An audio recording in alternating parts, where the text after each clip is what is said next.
Dude, thank you. Thank you for that. I'm so happy you wore it. Yeah, man. That's something. Do you still have this tie bar I gave you? I do have it. I don't have it on me. Yeah. Yeah. Have you ever worn it? I have not had a chance to wear it. I'd love to wear that tomorrow night. Do you have it with you? No, but you have another one. All right, it's all yours, man. All right. I'll wear this. I'll wear this tonight. This is the coolest like, moment of all is time. it like cross purposes or something like that? Love that. We'll have him hide. See, it's like, what? Banana. This is one of the greatest days of my life to see you guys together. This is amazing. Now, I visited the house. I met the people who lived there, which was incredible because they were living there when you were shooting the show. And obviously, the whole pizza thing was incredible. Yeah. How many takes did the pizza thing take to get it on the roof like that? Was it one take? It was a big pizza. It weighed about, I don't know, about 10 pounds. It was huge. It was in this enormous box. And the director told me, he said, I'd like you to throw it on the roof, but I don't want you to throw it on the roof. You just have to throw it as you're frustrated and it lands on the roof. And so I gauged about where I needed to be and corresponding to where it has to go. Yeah. And I just gave it a whirl. And it landed in exactly the right spot on the first toss. And I drove away, and everybody was amazing because they were ready with monofilament. You know, they're going to pull it up, or we're going to do it again and superimpose it coming down or something. And we did it. I did it on the first one. It was completely by accident. Right. And they said, "Well, let's do another one." I said, "Why?"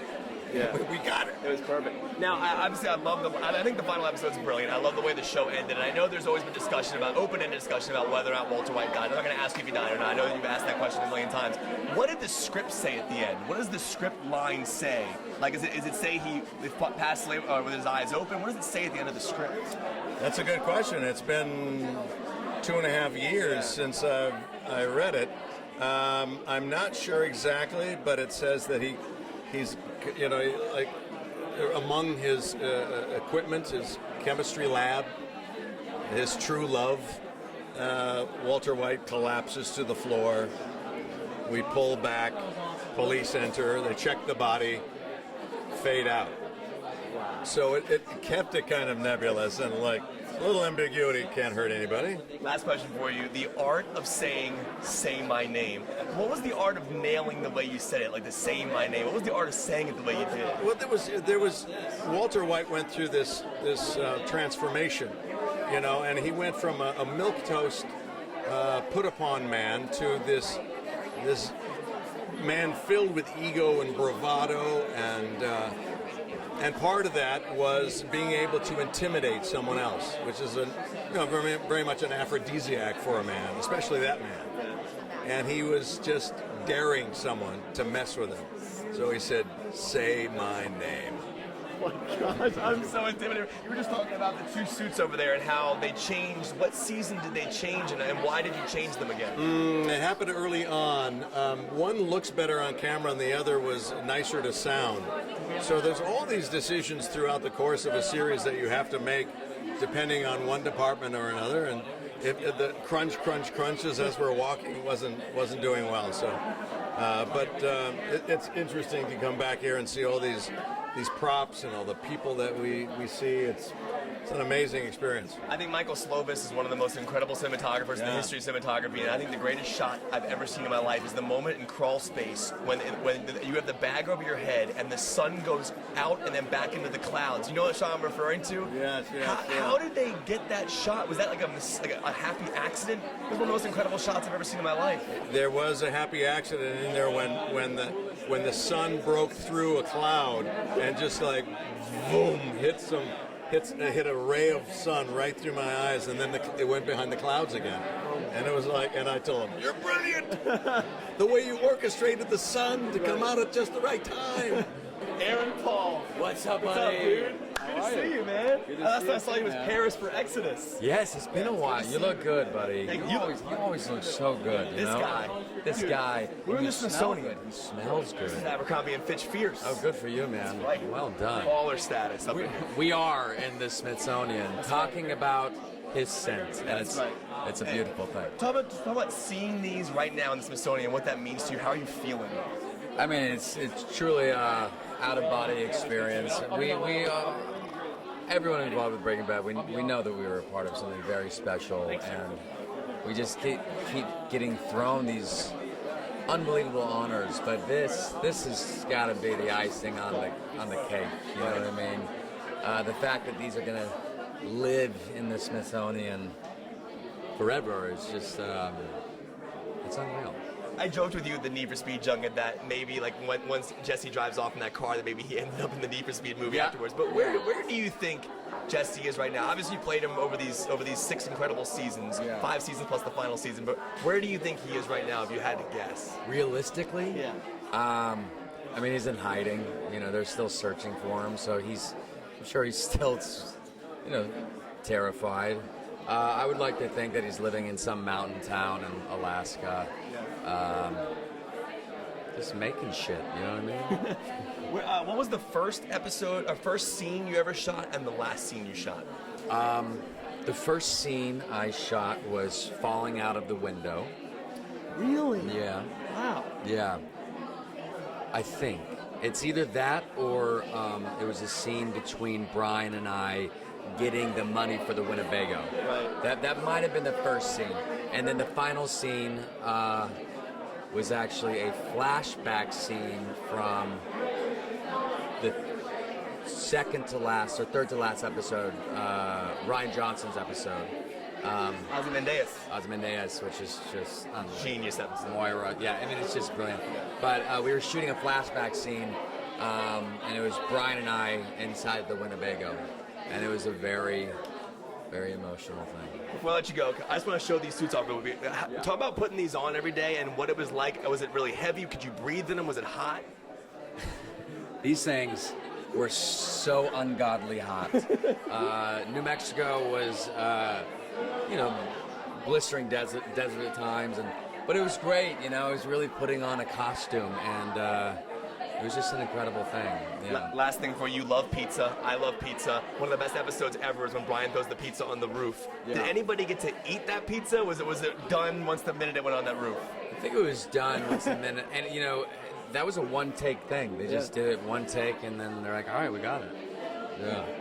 Mr. Gilligan, this is one of the greatest honors of my life to meet you. Thank you so much. I have the Breaking Bad barrel at home. I have everything. Right on. Yeah. What's your name? I'm Kevin McCarthy. Kevin, great to see you, Kevin. I think Michael Slovis is one of the most incredible cinematographers of all time. You are right. I think the greatest shot I've ever seen in my life was Crawl Space.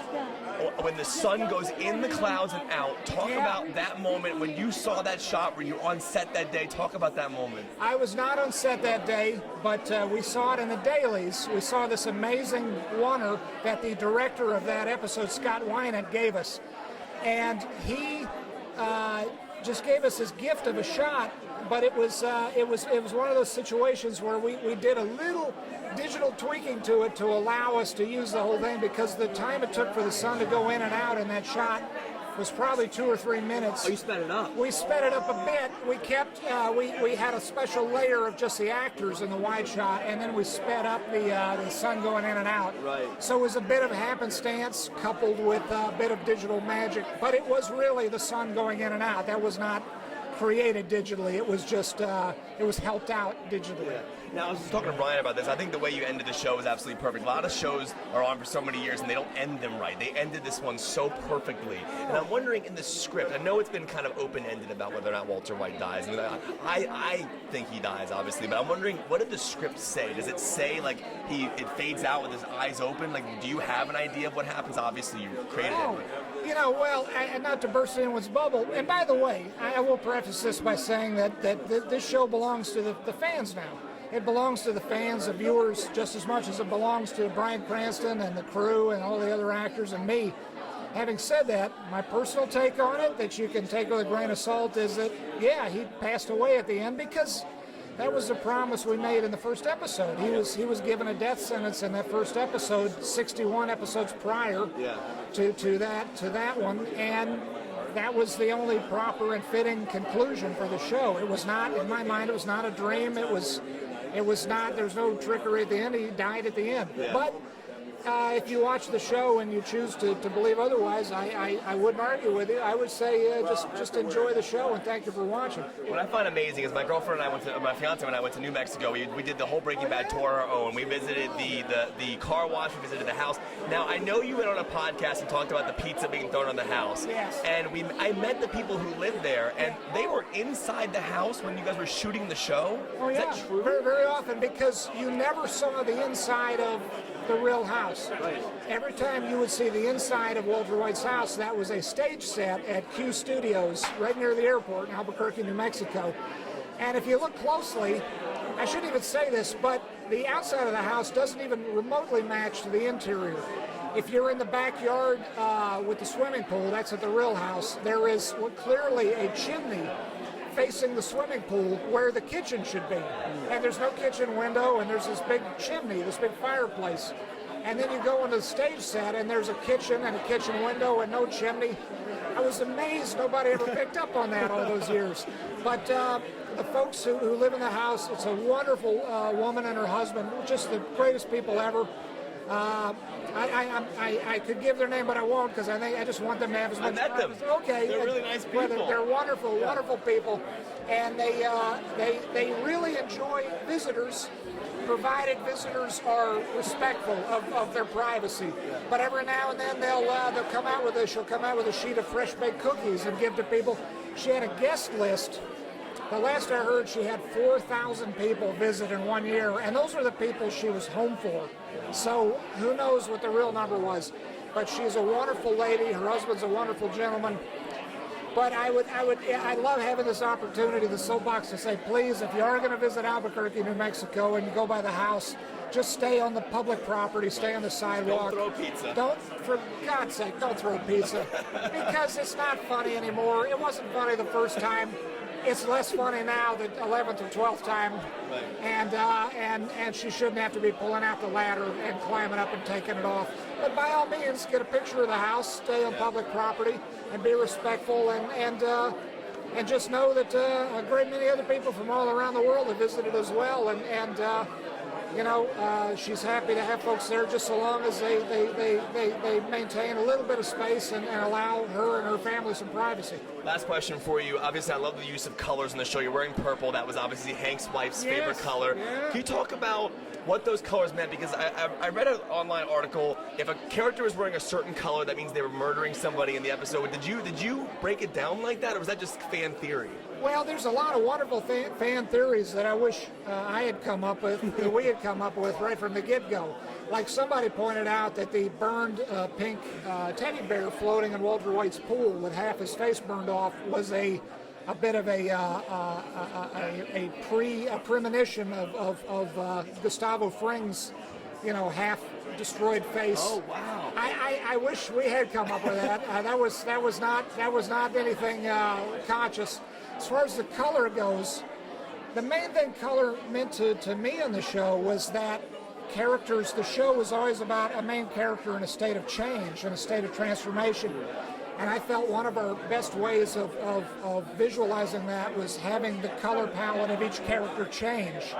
So it's not that the colors meant anything specific in and of themselves, but the fact that they were always in a slow but constant state of change meant something. Like even in the first episode, Walt went from beige to green at the end. In one season, Jesse Pinkman went from red to black or black to red in his color palette. It was meant to designate change, but Betsy Brandt, by the way, the wonderful Betsy Brandt. I love Betsy Brandt. Couldn't be here tonight, so this is a little shout out for her not being here. Her color was, Marie's color was purple, and she was the only character who never really changed. Although in the very last few episodes after she lost her husband Hank, she did go darker. And then in the very final episode, she went kind of beigey, cream colored, and so even she underwent some change at the end of it all. Let me thank you for the greatest show, in my opinion, of all time. Thank you. It's an I honor, appreciate it. and I Thank love you, Better my Call friend. Saul. Thank you so much. I love the Cinnabon thing and everything. It was amazing. Talk to Peter Gould. He's my partner. I want to go meet him. I He's really the do. With the gray hair there. I will. It's in the meet you. I'm here with Jonathan Banks, Mike from Breaking Bad. All right, first of all, what was the first scene you shot on the show and the last scene you shot on the show?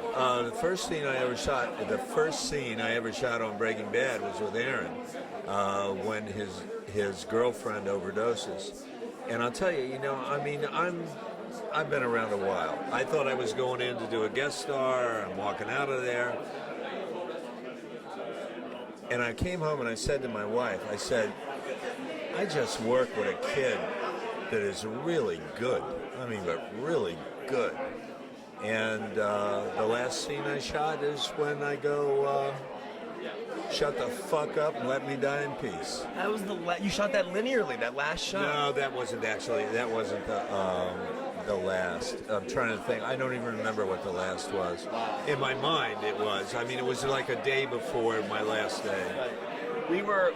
Better Call Saul is absolutely brilliant. I love the backstory episode where we learn about why you became the character you are in Breaking Bad. Did you know that backstory when you were shooting Breaking Bad, or did that come about only on Better Call Saul? I said to Vince a few years ago when I was giving my daughter some Mylar balloons and sending them to her at the house, the line is, your mother's waiting for you, go ahead. And Vince was directing that.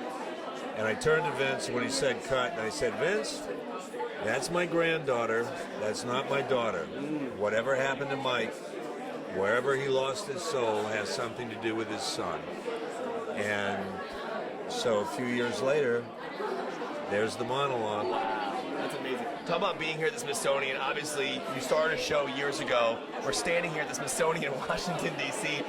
Are you kind of just like laughing about how insane this is? I mean, it's the best show of all time, but is it still surreal? I can't take it in. I'm from D.C. Yeah. And I loved the Smithsonian when I was 5, when I was 25, when I was 55. This is such an honor. It's such an honor. And from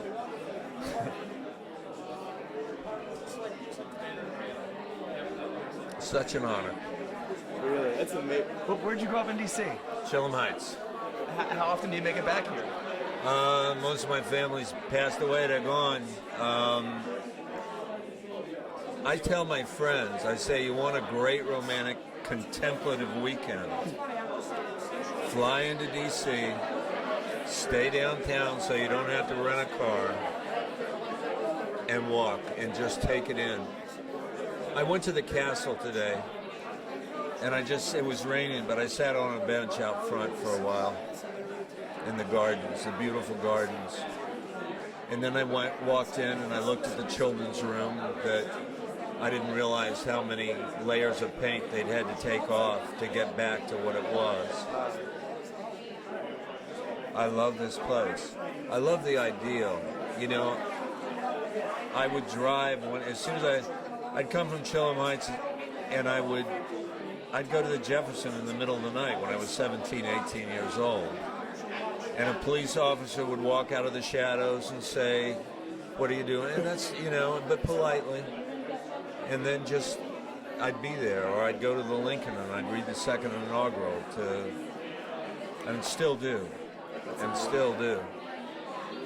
No, my love for this city, I mean, it's part of me. Jonathan, it's an absolute pleasure. Thank you so much. And what was the first scene and the last scene you shot in the entire series? The first scene I shot was, the school scene, and I was walking into school. But like the second big one I shot, the next day was where I was putting my pants on. And that was my first major day of work, and it was remarkable. The pilot is the only reason why I'm still in this industry, and what the pilot gave to me and the camaraderie that we all had, it really is a remarkable job and work environment. But the last episode was that final scene of me walking into the house, the apartment, and Brian's character watching me from a distance. That was my last shot, and it was really just surreal. I didn't feel like it was over, but it felt nice that we were able to walk away from it, and we love every minute. This is surreal in so many ways, and I think the biggest thing to me about this moment here at the Smithsonian is the Natural Museum of Art of American History. Right there, that statement of being in this facility means that we were a part of history. We had an impact in history, how people perceive not just what the show is, but what they are, and question their morals and question what they have. And we were really, it's really remarkable because most people dream of affecting history. Most people, they build monuments to it. They build things, and we have our monuments, we have our items, and they are solidified here in this establishment. And it's truly just just unfathomable that we have. Like, it's really one of those things that you're like, are they really putting? I know. It's like it really here is amazing. It really, it deserves to be here. Greatest show of all time. RJ, thank you so much.